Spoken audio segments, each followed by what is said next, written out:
Cap fact. Does Cap need to come from World War II? A number of Marvel characters had their origins rooted in wars that have since had to be updated in order to reflect the changing times. Both Iron Man and the Punisher were originally involved in the Vietnam War, and Ben Grimm, actually, the Thing, used to be a pilot during World War II.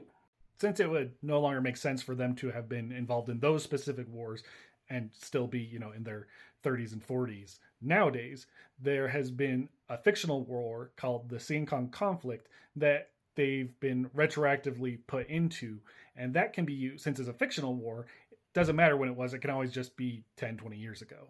This hasn't happened with Cap.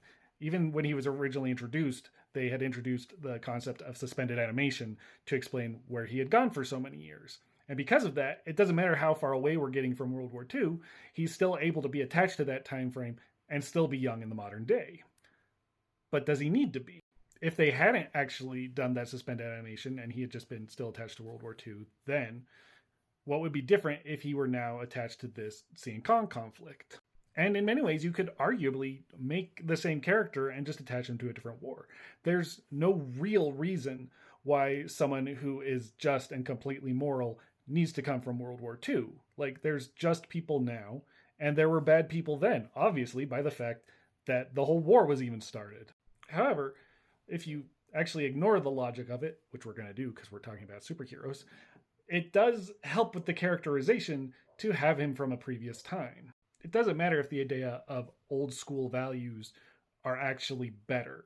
It just matters that we think they are. Having Cap be from World War II taps into that societal nostalgia where we can latch onto the idea that we think the past was better. And so having a good, upright character be from the past feels more real than having a present day person be that way, even if that's not what happens in reality.